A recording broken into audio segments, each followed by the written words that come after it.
Two, one.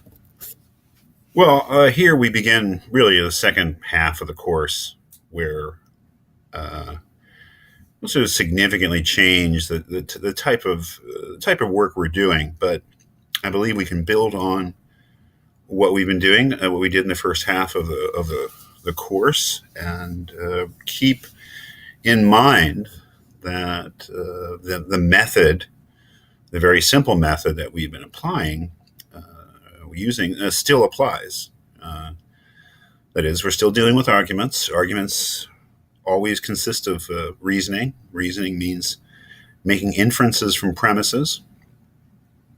And so, even though the nature of the arguments that we'll be looking at for the rest of the semester are quite different, because my plan is, at least, that we'll be exclusively focusing on philosophical arguments, very famous ones, actually, by contemporary, ancient, and other type of philosophers.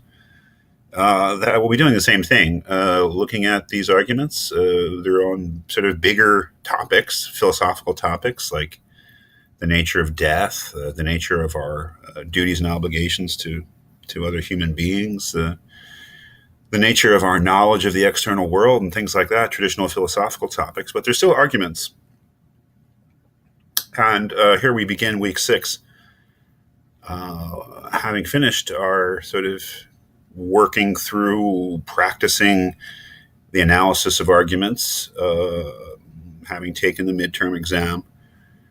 And, we're sort of building up to looking at longer, more involved arguments. And it may seem strange that the one argument this week is actually quite short. It's right in front of me right now, this excerpt from Epicurus, which is really only a few lines. So, but that's okay. We're sort of not restarting the course, but we're beginning to look at philosophical arguments that are more abstract and maybe take a little bit more thought to evaluate.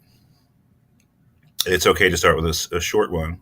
We'll be looking at longer ones, but really the length of the argument is really not all that important. It's what it reveals or doesn't reveal. It's how good the argument is, and your assignment this week is to analyze this argument. There'll be a series of questions about it. I won't ask you to write an outright essay on this, but I'll ask you, the assignment will ask you some questions about the argument, ask you to formulate what, in your own words, what Epicurus is actually saying about death, what his argument is, and, evaluating its soundness and what you think of it. But I won't go through the argument. I won't give you a little lecture. I won't analyze the argument for you. I could do that. I know the argument very well. I have my own ideas about it. I'm not saying that they're correct ideas or that my interpretation is great or anything, but this is your work, really. This week is to read and understand, and analyze and evaluate this argument, with the questions in the assignments being giving you a little direction, but ultimately understanding this argument here is a matter for you to work out. So this is an argument about death. This is all I'll say, is it's definitely an argument about death. It was written by the ancient Greek philosopher Epicurus in the 4th century BCE. I teach or have taught a class on death for many years, and I've considered it one of the central texts, one of the central philosophical comments about death in the Western tradition. So it's a good argument just to know in itself, but we're using it as a means to not only, read it and get something out of it too, but mostly to begin to maybe take our argument analysis to a different level, looking at philosophical arguments, looking at arguments that are intellectually more demanding, and that, frankly, are on topics that are more sort of grand, abstract, and big, typically sort of meaningful, deeply meaningful philosophical topics.